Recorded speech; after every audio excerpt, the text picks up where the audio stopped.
l'Assemblée chrétienne Sycomore de Vie célèbre la dédicace 2019 qui coïncide avec le 20e anniversaire de l'Assemblée, avec la servante de Dieu, la bouche autorisée de l'Éternel, la prophétesse Sansi Kimbangu. C'est 14 décembre 2019 de 19h à 5h. Thème: le juste croise comme le palmier planté dans la maison de Dieu, même dans la vieillesse, une porte de fruits.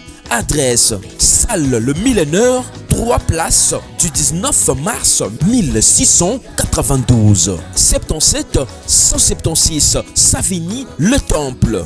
Contact 07 83 17 91 39 06 30 93 85 09. La dédicace 2019, un événement à ne pas rater. Nakoki kobosana te nyonso yosalelanga yawe, nakoki kowanga na jamais polama papa na vi na ngai, kumisa masanjolama yaya ozwaki esika na ngai na kolokota, kumisama elombe anakokisa yo na nanye.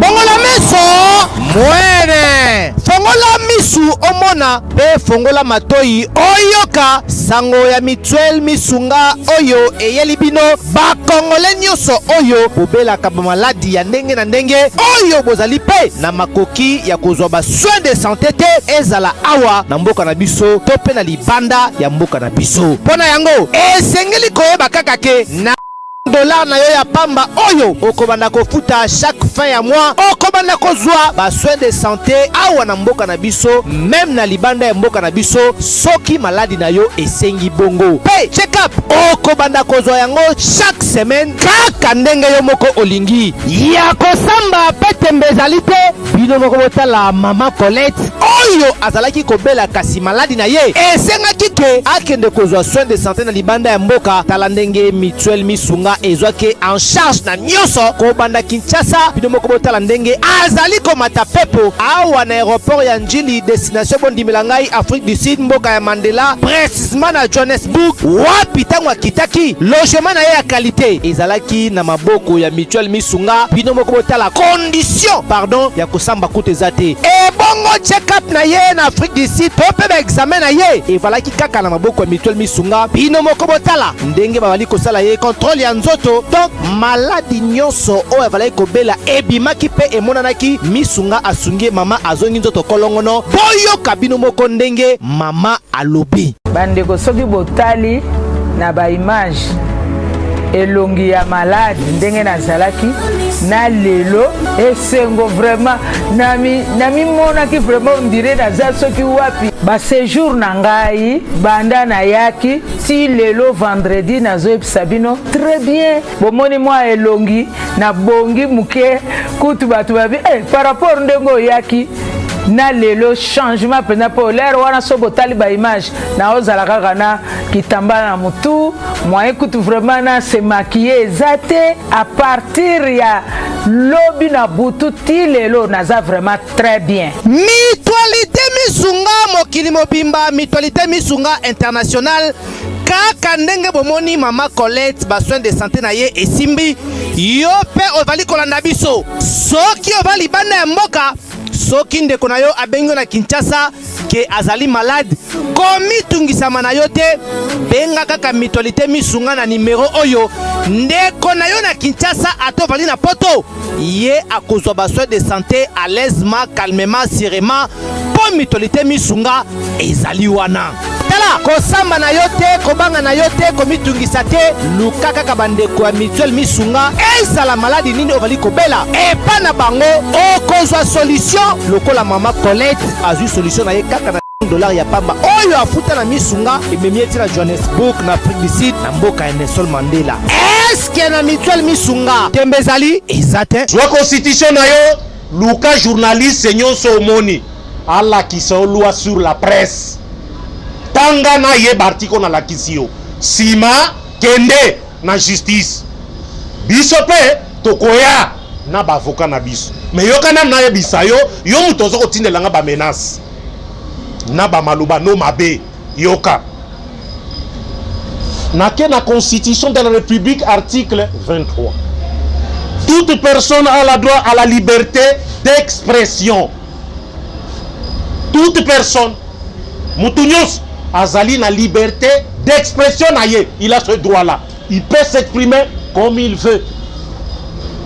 Ce droit implique la liberté d'exprimer ses opinions ou ses convictions, notamment par la parole, par l'écriture et l'image, sous réserve du respect de la loi, de l'ordre public, na souligné des bonnes mœurs. Na bandi bo ki loi wana très bien. Article wana 23. Na quel article 24? Toute personne a droit à l'information. La liberté de la presse.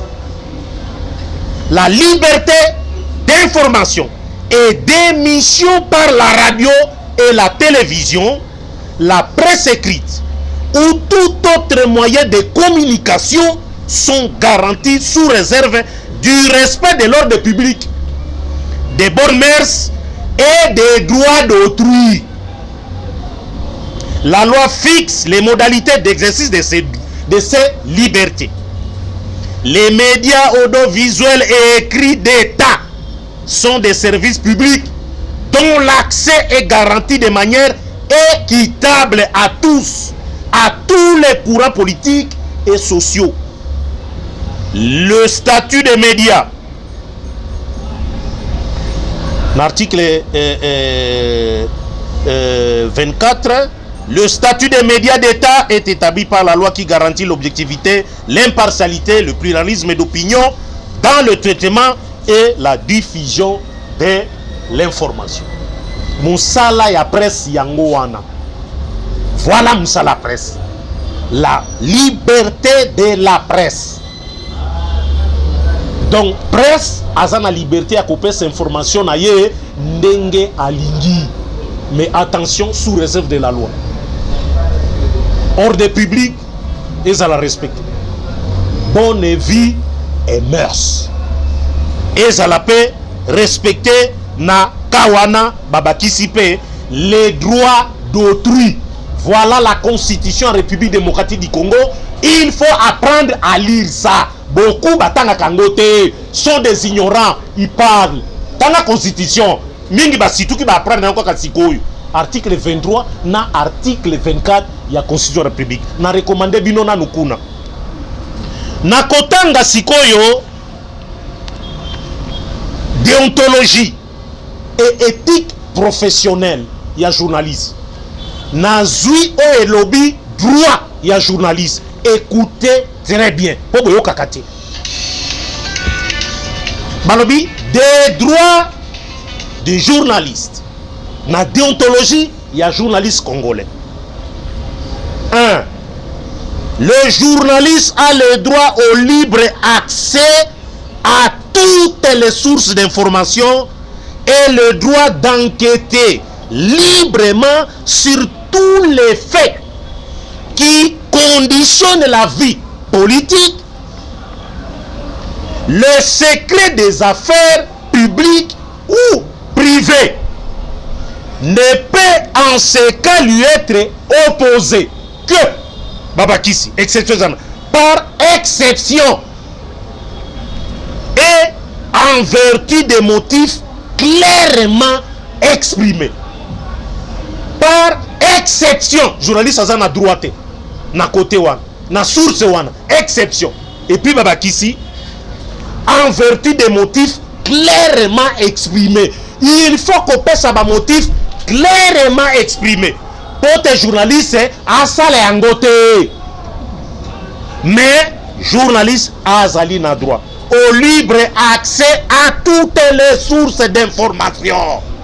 Même Kokene Nalola et pas en Zambé, il a ce droit là. Il y a Kokene Kotuna, Mituna, Zamba Kotuna, Kende Angelo Azakuna Ayambayo et tu viendras poser des questions. Tous à l'époque de Jésus-Christ, venez poser leurs questions.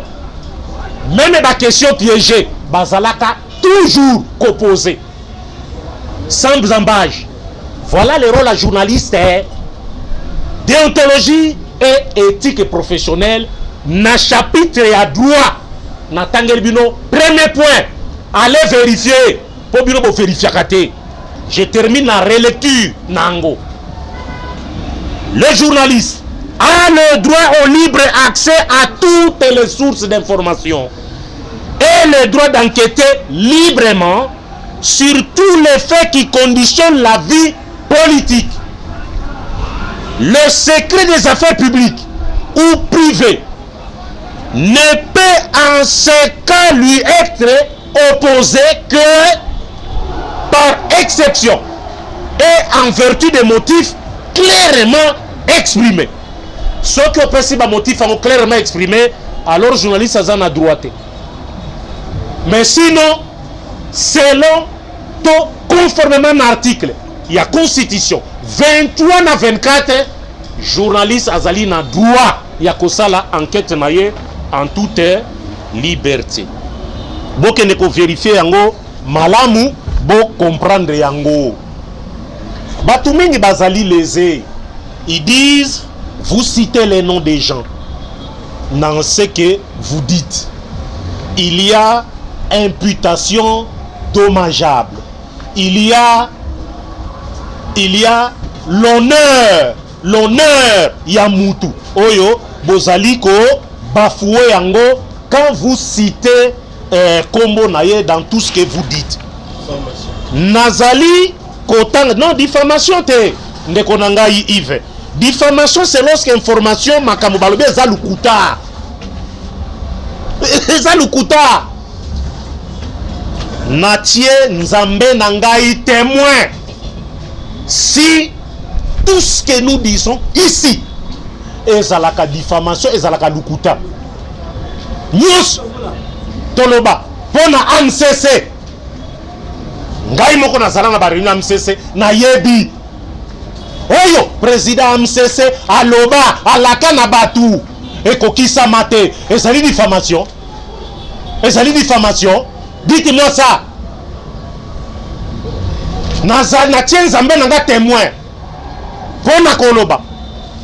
Nenge église de réveil au Congo etambola depuis ba mouvement évangélique et charismatique et souffla vers les années 80.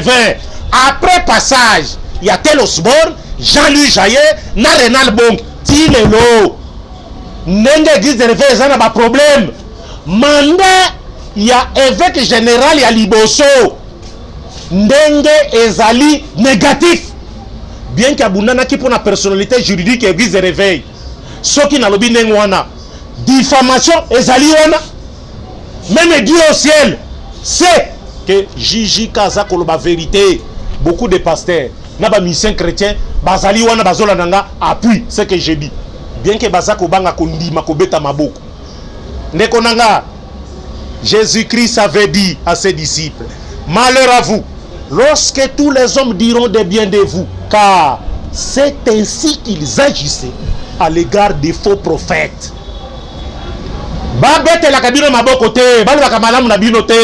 Jésus-Christ, lui-même, le Sauveur, dit ça à ses disciples.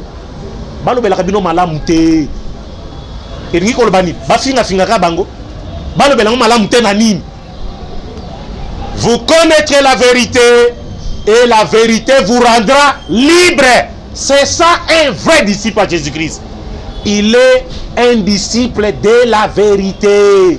Jésus-Christ alobaki na un en Jean 17 na prière na ye pour na ba disciple na ba pote alobaki ni sanctifie-les par ta vérité. Ta parole est la vérité. Ta parole, la parole du Seigneur est la vérité. Le journaliste, il faut à la mutuya vérité. Ce cas la vérité te azali droit que la journaliste était. Bozali na droit à se plaindre botanga bakombo na biso te bozotanga bakombo na biso boye totia déjà badossier mpo na bino ok tozali mpe na badossier oyo bino bozali kofinga biso tozali mpe nango tokolakisa yango oko bino bokei pa procureur to na ane biso mpe tokoexhibe yango lokola congolais bi mibeko te na bandi nani koapprendre bino mibeko lisez ça attentivement ezala te ekomi oyo toyokaki te nakomi sikoyo na loi sur la presse loi numéro 96002 du 22 juin 1996 nek babelge balobaka fixant les modalités de l'exercice de la liberté de la presse. Biso ba journaliste to fonctionnera selon document oyo document oyo ngeza photocopie yango yo document oyo ozomona yango loi sur la presse yango oyo na la kisibino ezalaki modifié na ndenge ya Congo po oyo ezalaki na tango ya Zaïre naza kotangela bino article 67 comme ça bozala fixé nango article 67 section 3 droit de réponse vous avez droit nabino ya kopesa réponse chaque fois oko sentir que ozali les eto batanga ki kombo na yo mais il faut koyeba na kanini batanga ki kombo na yo natanga article 67 pour comprendre toute personne physique ou morale dispose d'un droit de réponse à tous les cas où des imputations susceptibles de porter atteinte à son honneur ou à sa réputation auront été diffusées dans le cadre d'une activité de communication audiovisuelle. Le demandeur doit préciser les imputations sur lesquelles il souhaite répondre.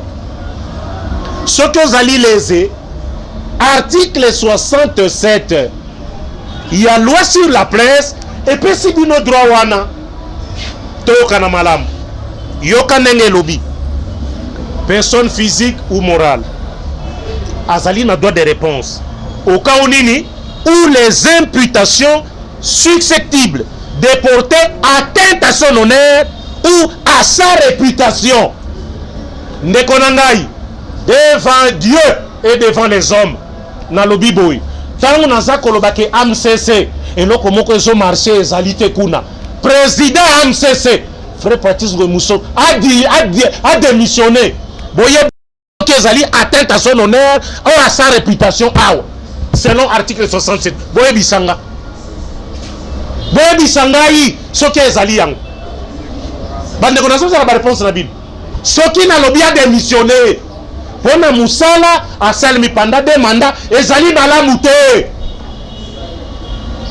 conformément na droit ya journaliste on a outi kotangela bino conformément na constitution à République démocratique du Congo article 23 na article 24 boye bisangai soki là nenge na lobby boye il y a atteinte il y a imputation il y a réputation ya mutu ezali bafoué. Quand je dis ça bongo ninga na fingi frère Patrice en disant ça boyoki ngai na ridiculiser en disant ça finalement c'est quel droit na mboka na biso to salaka c'est quel droit est-ce que na touché na personnalité à frère Patrice na koti na vie privée à frère Patrice ngai na koti na vie privée à frère Patrice papa tous à la même sérieux.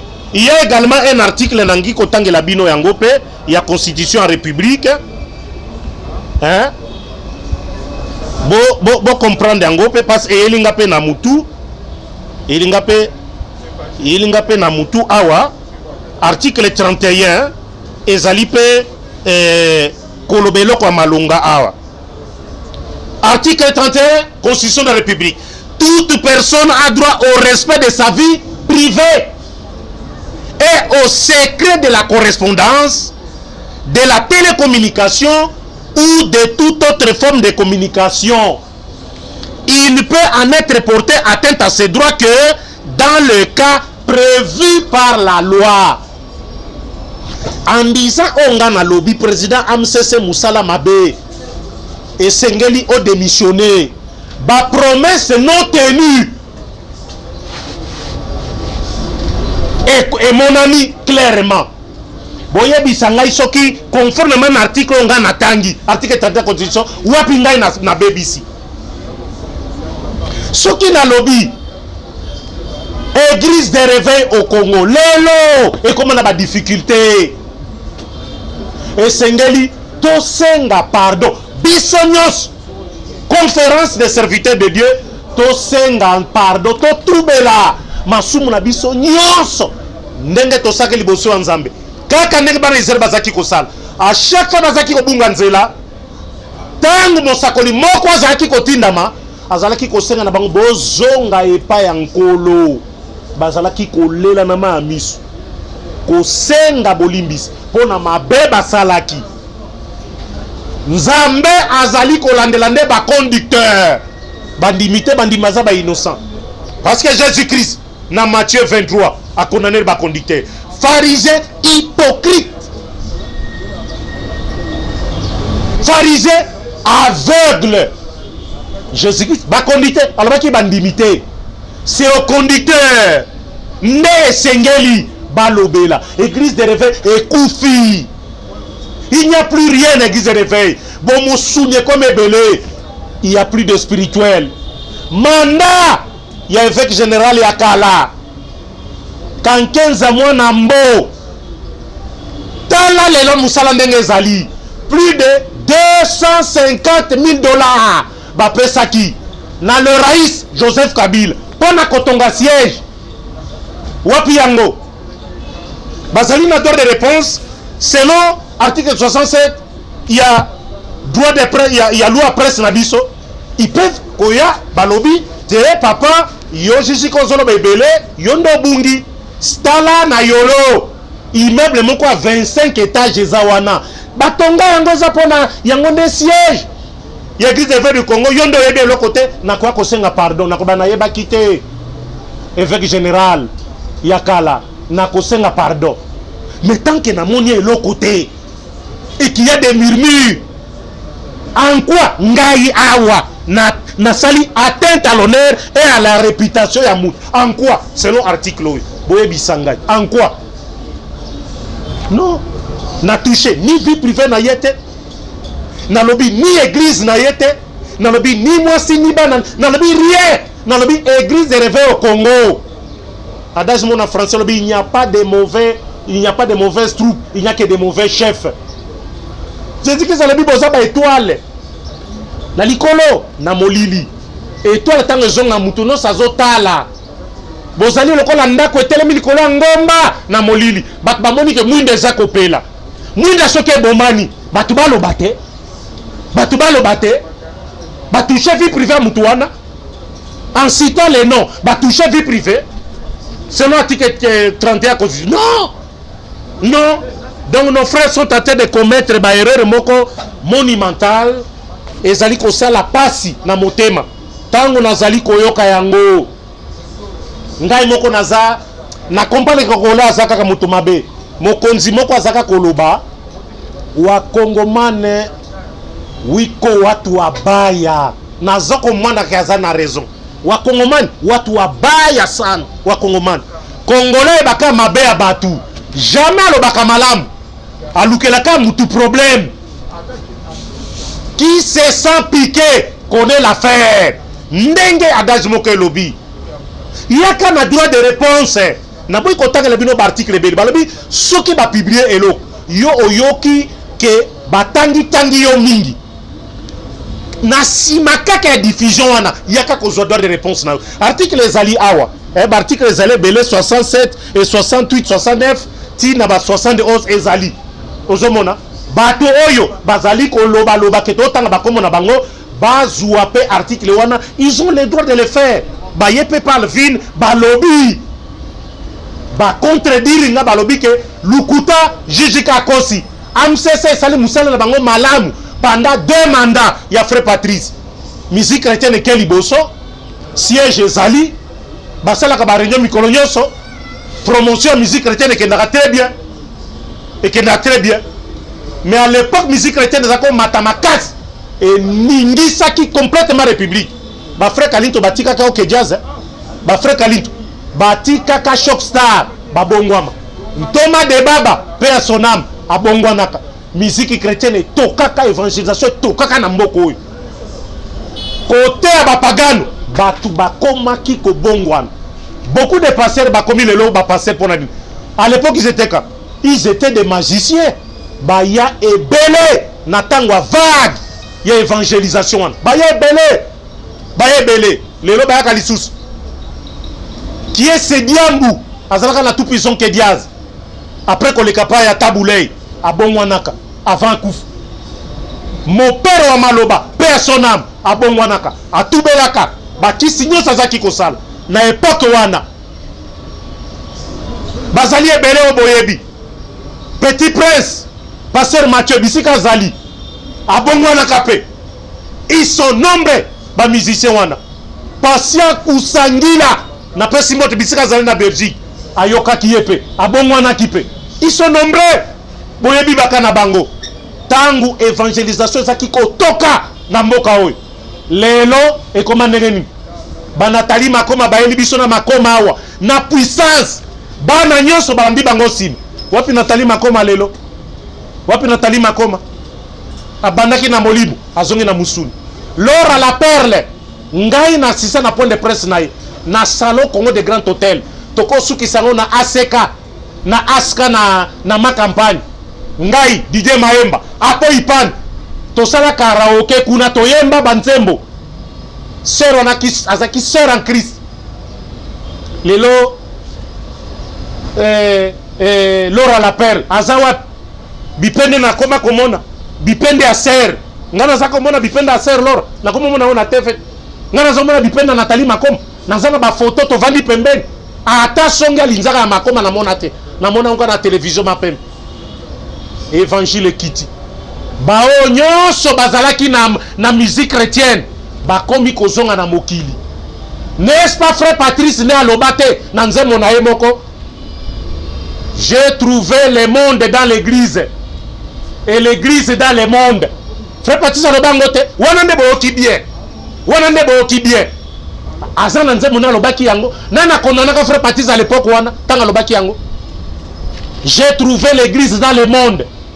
Et le monde est dans l'église, le monde est côté l'église. Frère Patrice akosaki lelo makamu frère Patrice aloba eza solo to eza lukutate wana nde na lobi bien wana nde na lobi bien boko finga te wana boko finga te wana na lobi bien wana na lobi bien wana na lobi bien frère Patrice kaka tende apesa ba musicien na mituka te moko na bango Eric tango nazaki na raga est venu vers moi alobi papa Jean-Jacques frère Patrice na biso loko ya bien apesi biso ba mituka Mercedes na nga yango yo na ye ko manifester reconnaissance na ngai pa na yo Eric est aux États-Unis bobenga ye soki nga na zone banaza kokosa amemanga lui papa ngai na ko céder au voiture oyo mais lokola frère Patrice na presinga na koki ko baluso kisasa mobimba tita kolema na ko tiko na ndako et c'est ce que le frère Eric avait fait na mutuka naye akenda ko tinga tina kitambo wana nde bien wana nde bien mais ce que na bien MCC résultat est négatif. Il faut démissionner. Quand ndenge Didier Maemba lobby, ah bakomba batu, vous ne faites que citer. Natanga bino mibeko. Bon réagir conformément à mibeko oyonga na pesi. Na kosuki sana libana nzambe. Nazali na épître ya apôtre Paul au Timothée. Na Timothée bolanda bino moko eloko apôtre Paul alobi awa boyebisanga soki ya imputation dommageable awa apôtre Paul alobi nini na 2 Timothée 2 verset 6 il cite les noms ya bato awa évite les discours vains et profanes. Beaucoup de discours ya ba chrétien ezalaka nango vain et profane et suscitaka kaka bakerel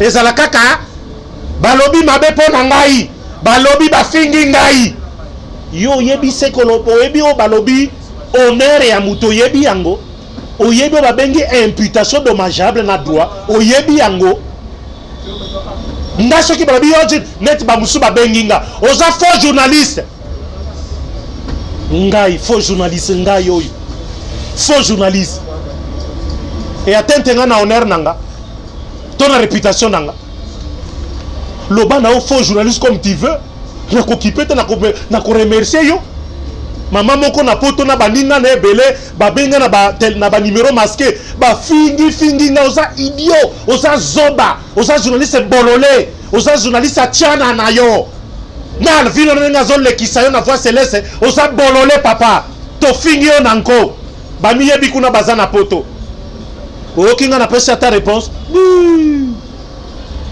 mais mon nom a été cité na ba commentaire de botinda vous citez mon nom bomona nga na réagisaka omona na ke na ane ko funda to ko luka procès moko na justice bokomona nga yango jamais fina na yo ndengo lingio lembi eza droit na yo pe ya kofinga nga soko sepeli na makambo na lobite moi na kolba toujours vérité beaucoup de discours ya ba chrétien aujourd'hui ezalaka nango vain et profane apôtre Paul bisi Timothée évite donc on a na bakisi eza wate na bakisi yango na longola donc on a répété écriture sinon na quoi ajouter pour bien ajouter pas de retrancher pas évite les discours vains et profanes car ceux qui les tiennent avanceront toujours plus dans l'impiété.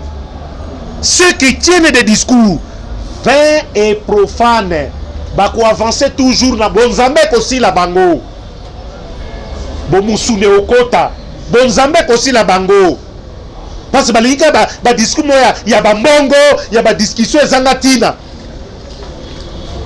arabi et leur parole rongera comme la gangrène na 7 apôtre Paul atangi kombo de ce nombre sont Hyménée et Philette. Amputation de Maja Bezawa. Atteinte na honneur ezaliawa à la réputation. Paul qui cite, il cite le nom à Batou. Yebisanga conformément à l'article Natangiawa. Atteinte à l'honneur ezaliawa. Ezali. Bobisanga te ezali. De ces nombres sont Hyménée et Philette, qui se sont détournés de la vérité. Alors beli bango bayoka ki angote bakendo funde pa baromé imputation de Maja Bezawa. Soyons des chrétiens véritables. Soyons des chrétiens véritables. Totika kolata kanzaka ya ba chrétien. Soki bomoni tozolo ba mabe na église de réveil boza la commission de discipline te bo convoquenga papa défends-toi devant commission de discipline yo sur ba bila ya église de réveil au Congo eza malamu te pesa biso ba preuve oza na preuve que ba pesa ka église de réveil plus de 250 000 $ pour na siège oza na ba preuve na tango wa raisi oza na ba preuve exhiber ba preuve ango awa AMCC zo marché malamu te président démissionné a sali deux mandats ozana ba preuve qui a sali musala de mabe exhiber ba preuve wana suis-je le seul kaka kolobango n'est-ce pas Didier Maemba pe lobi yango te lui qui était le porte-parole à AMCC biso to lobako etali ba fait te présenter les faits te présenter problème et puis te luki piste de solution tolobaki na AMCC ba sala kol ba sala ba kutara bango na bango ba examiner situation ya AMCC le musique chrétienne ekufi que faire ba maison de production ekangami ça vous n'avez pas retenu ça mettez-vous ensemble autour d'une table et bon analyser yango ba boyi yango basaka ko finganga église de réveil au Congo na lancaki message na nouveau évêque général mon général Soni Kafuta sangisa ba il y a église de réveil au Congo. Bon discuter autour de ba conflit. Où ils allaient corroger ba passer entre Bango et Sila. Bota la makambo ya ba enseignement. Où ils allaient anti-biblique. Boyokan et Sila. Le message de Dieu est un message de paix. Dieu n'est pas un Dieu de désordre, mais un Dieu de paix. Apôtre Paul a lobby on a ba Corinthien. il est un Dieu de paix. Dieu nous a appelés à vivre en paix. Nous allons les convoquer-nous pour le cas moi qui n'a pas correcté bino boza maël était boko qui boza na bato abwanya te boko sambisama bino na bino bokene na justice pour na contradire ba frère en justice le cas qui entre avec Mukuna na Edingwe procès na justice s'il vous plaît, procès na justice. Un grand serviteur de Dieu nanganga na justice ya mokili diffusé na ba média nyos s'il vous plaît mes frères nangai devant Dieu et devant les hommes tolobate il y a atteinte na honneur à mutu ton réputation n'est-ce pas l'apôtre Paul a regretté que n'avez pas correcté. N'avez-vous pas des gens sages au bako juger bino? N'avez-vous pas des gens sages? L'église il n'y a pas de gens, il faut qu'on même sur la procès na ba année. Nous, vous n'avez pas de gens.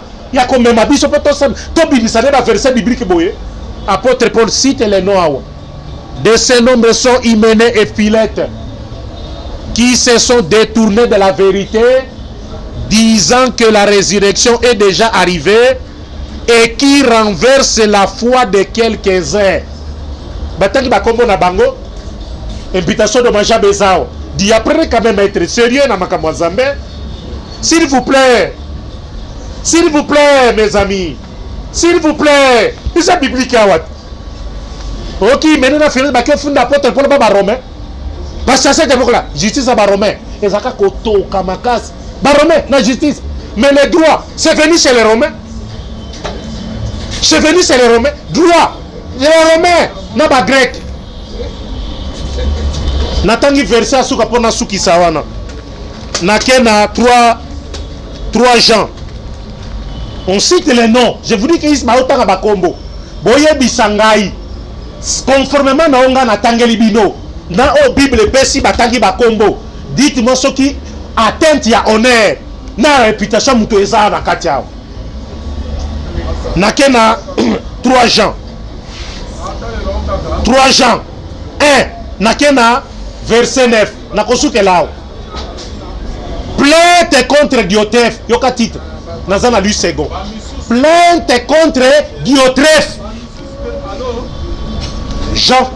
Oya comment Apocalypse. Jean. Azoloba. Ici. Na église. Jean.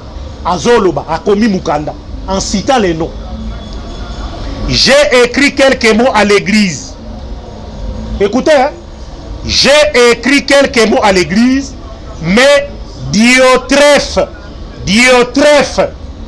qui aime à être le premier parmi eux.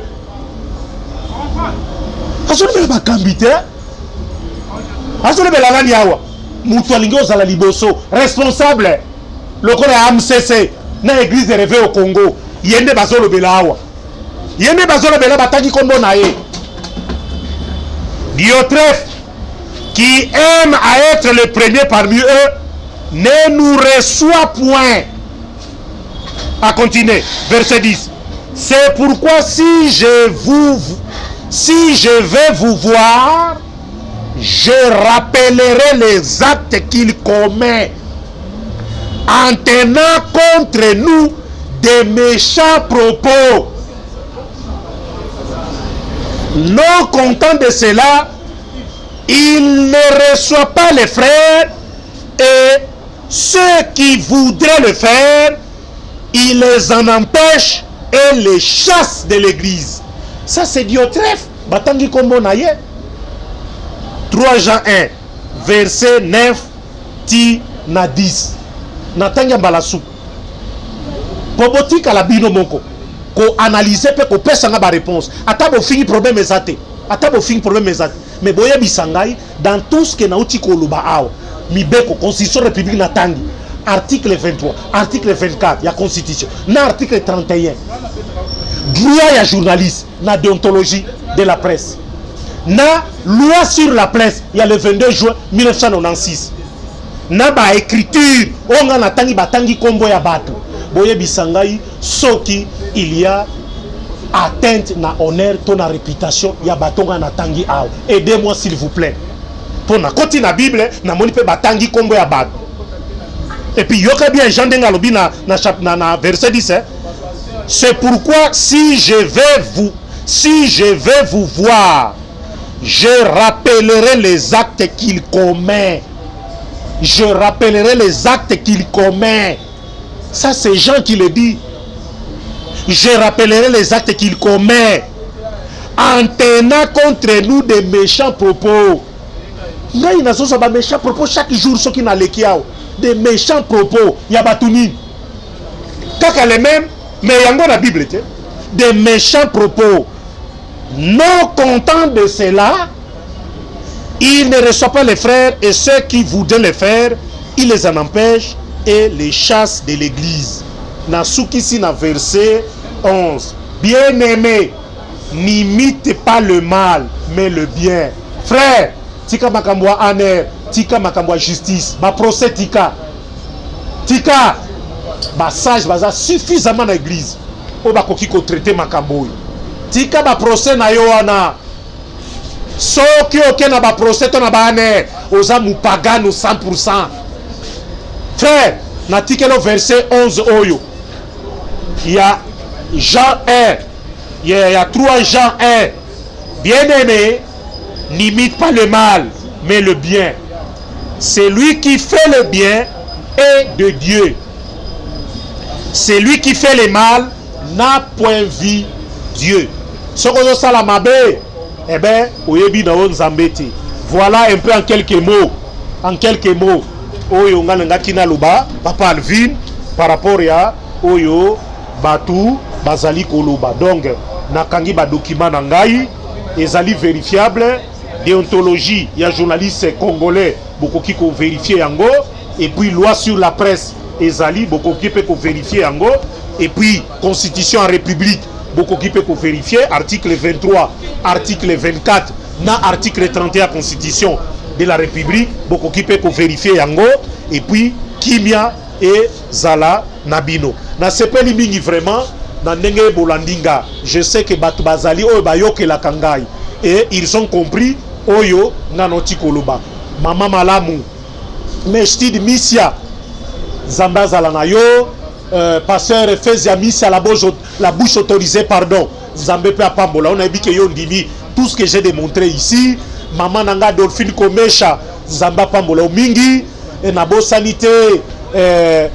maman nangai que j'aime beaucoup azali également pe na Londres Magui Barwani awana ko utiliser expression na yo wana te awana ko utiliser anote mais na pression bote na lela yo mingi vraiment na lela yo mingi parce que obi ko détendre obi ko loba obi ko loba oza maman moko très bien maman moko cool simple généreuse gentille. En tout cas, dans ces pèlerinages, tout ça, là, échange, na biso, il y a expression, la croquante, la mangeable.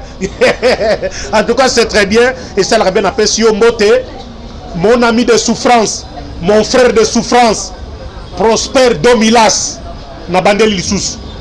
Mon ami et mon frère de souffrance, Prosper Domilas, na Luanda, Zamba Zalanayo.